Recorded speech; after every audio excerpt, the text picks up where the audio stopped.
Olá, bem-vindos a mais uma exploração profunda aqui conosco. Olá. Hoje o nosso foco é um nome que, olha, sempre desperta curiosidade, às vezes até uma certa polêmica no universo maçônico, o Grande Oriente da França. Temos aqui um material bem interessante sobre essa potência maçônica específica e a ideia é destrinchar isso juntos. Exato. A nossa meta aqui é entender o que é de fato o Grande Oriente da França, como ele surgiu, né? Quais são seus pilares e o ponto crucial, onde ele difere da maçonaria que muita gente conhece como regular. Aquela mais tradicional, digamos assim. Isso. Vamos mergulhar nessa história, nesses princípios. Vamos lá. Ok, então, para organizar as ideias. O ponto central que a gente vai ver em todo o material é a trajetória de uma maçonaria com um caminho assim muito próprio. Bem particular mesmo. Muito ligado à história da França, com características bem singulares. Com certeza. Para começar, é bom colocar no tempo, né? O Grande Oriente da França não é de agora. Não, de jeito nenhum. A fundação é de 1773. Veio da antiga Grande Loja da França. Agora, pensa no contexto. Pleno século das luzes. Época efervescente. Totalmente. Aquele período na Europa onde razão, liberdade, ciência, tudo isso estava assim no centro do debate. Voltaire, Diderot, Rousseau. Toda aquela turma pensando o mundo, né? Exato. Nascer nesse caldeirão de ideias já dá uma pista forte do DNA dessa instituição, não acha? Sem dúvida. Marca a origem, marca a filosofia que estava nascendo ali. E essa conexão com a história francesa, ela continua, né? O material mostra isso claramente. É uma constante. Ao longo dos séculos, desde lá, ecos da Revolução Francesa, passando pelas leis de laicidade no início do século XX, até debates mais recentes, direitos civis, igualdade. Sim, sempre presente. O Grande Oriente da França esteve lá, marcando posição, um engajamento forte com os movimentos sociais, políticos do país, quase se confunde com a história da República Francesa. Exatamente. E isso já nos leva direto para um ponto que é super distintivo e, vamos combinar, muito debatido. Qual seria? O princípio da liberdade absoluta de consciência. Isso é chave para entender o Grande Oriente da França. Liberdade absoluta de consciência. O que isso quer dizer na prática? Na prática, e o material é bem claro nisso, significa que não se exige a crença em Deus ou num grande arquiteto do universo para ser membro. Ah, então a questão da crença pessoal fica fora. Fica totalmente na esfera individual. Acreditar ou não acreditar é uma decisão de cada um, da sua consciência. Nossa, isso é uma ruptura grande, né? Enorme. E aqui que a coisa fica fascinante, porque essa posição representa um afastamento direto daquilo que a maçonaria regular, principalmente a anglo-saxônica, considera os seus pilares imutáveis, os landmarks. Os landmarks, aqueles princípios tradicionais. Exato.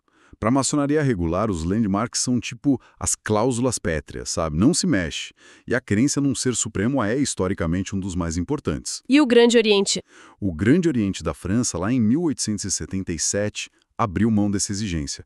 Aí ele traçou um caminho radicalmente diferente. 1877 faz tempo já. É realmente uma mudança de paradigma gigantesca dentro desse universo. Total. E falando em mudanças assim significativas e nesse alinhamento com debates sociais, outro ponto que salta aos olhos no material é a questão da mulher na maçonaria.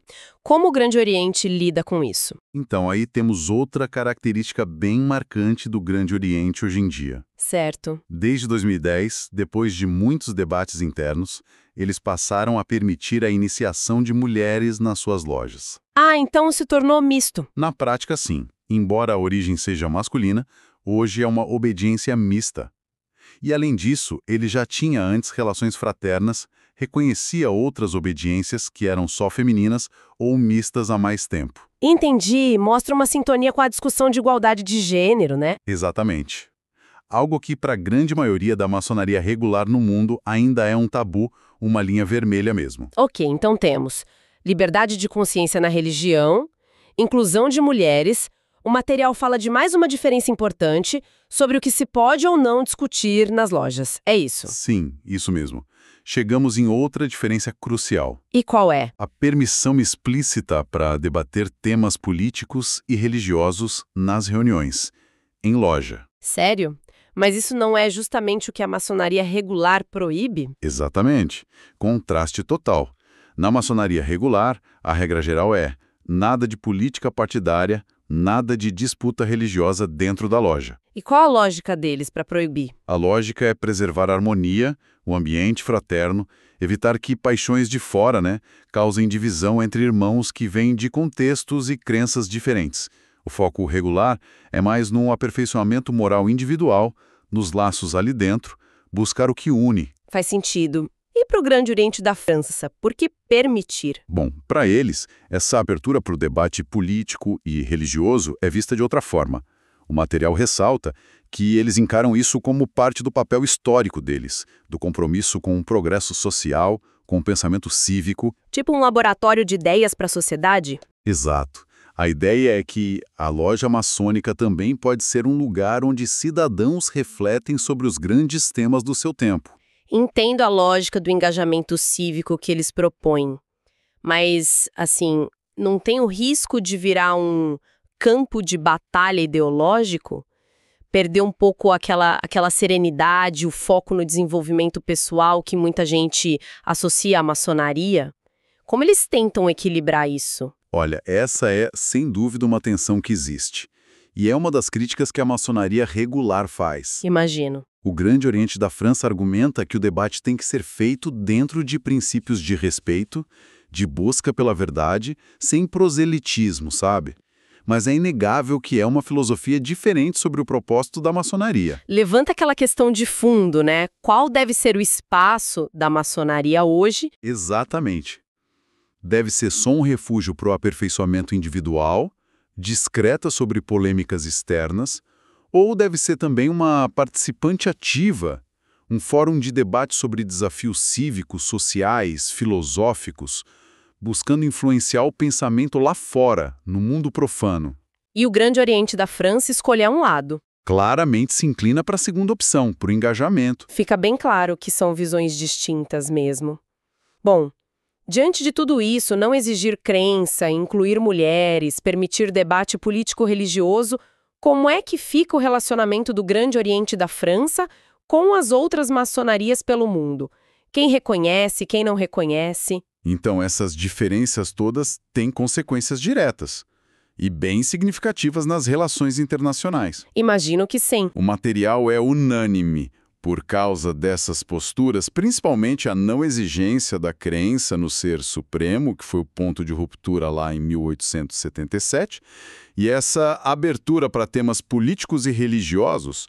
O Grande Oriente da França não é reconhecido pela Grande Loja Unida da Inglaterra, a GLUI. E a GLUI é tipo a referência principal da maçonaria regular, certo? Exato. Historicamente, ela é a grande referência para definir o que é maçonaria regular no mundo todo. E esse não reconhecimento pela Inglaterra? Funciona como um efeito dominó. A grande maioria das grandes lojas consideradas regulares no mundo segue a linha da GLUI nesses critérios, portanto, elas também não têm relações formais com o Grande Oriente da França. Não é só uma formalidade, então. Não, é uma declaração sobre quais princípios são essenciais para definir a maçonaria autêntica, na visão regular. E na própria França, como é isso? Tem só o Grande Oriente lá ou tem outras correntes? Nacional francesa, a GLNFF. Essa segue à risca a linha regular. Exige a crença, proíbe os debates políticos e religiosos, etc. E por isso a GLNF tem amplo reconhecimento internacional na corrente regular. Ok, uma linha regular forte. E ao lado dela tem o Grande Oriente da França, com esse caminho independente, classificado como maçonaria liberal ou adogmática, com essa identidade mais secular, mais engajada socialmente. E ainda tem outras obediências menores. É um mosaico complexo lá. Então, essa falta de reconhecimento pela linha principal acaba criando quase mundos maçônicos paralelos. Que não se falam oficialmente. Exatamente isso. Na prática, um maçom de uma loja regular ligada à GLUI ou reconhecida por ela não pode visitar oficialmente uma loja do Grande Oriente da França, e vice-versa. Não tem intercâmbio. Nenhum intercâmbio formal de representantes, de documentos. Cria-se, sim, ecossistemas maçônicos distintos. E o Grande Oriente da França fica isolado? Não, ele não fica isolado. Ele se conecta com outras redes internacionais de maçonaria liberal. O material até menciona o CLPSAS. CLPSAS. É tipo um centro de ligação, quase uma ONU dessas potências maçônicas que compartilham a visão mais liberal, adogmática, sabe?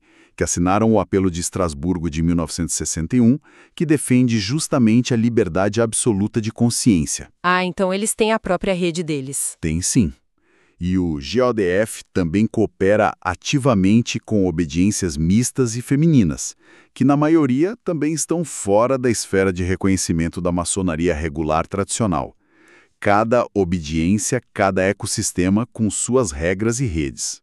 Agora, se a gente olha pela ótica da maçonaria regular, como é que ela justifica essa posição? Boa pergunta. O material indica que, para eles, que se baseiam na crença em Deus ou Ser Supremo, no respeito aos landmarks, nessa tradição que busca ser universal, atemporal. Sim. O Grande Oriente da França é visto como uma organização que, embora tenha origem maçônica comum, se desviou de elementos que eles consideram essenciais, definidores da identidade maçônica. A diferença de princípios é o divisor de águas. Exatamente.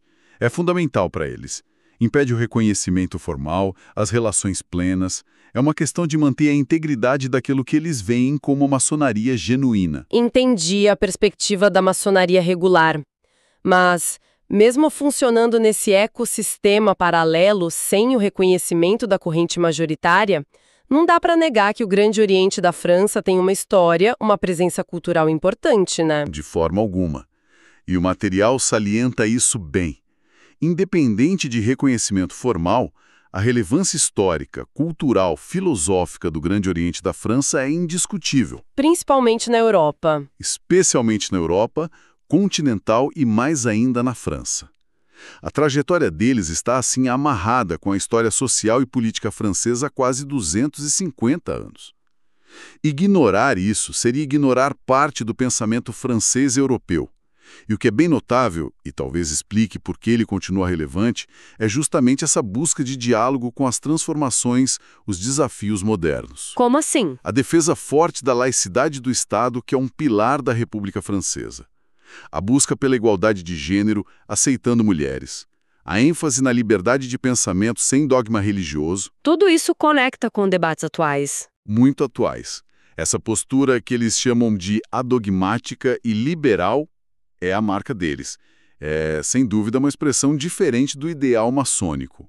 Mais para fora, mais voltada para o engajamento cívico e social. Certo. Então, se a gente fosse resumir a essência do que vimos aqui nesse material, Vamos lá. poderíamos dizer que o Grande Oriente da França se destaca por alguns pontos-chave que o diferenciam da maçonaria regular. Sim. Primeiro, liberdade absoluta de consciência sem exigir crença religiosa. Correto. Segundo, inclusão plena de mulheres desde 2010 e reconhecimento de outras lojas mistas e femininas. Isso. Terceiro, abertura para debate político e religioso em loja, vendo isso como parte da sua contribuição para a sociedade. Perfeito. E, como resultado disso tudo, o fato de não ser reconhecido pela corrente principal da maçonaria regular mundial liderada pela Inglaterra.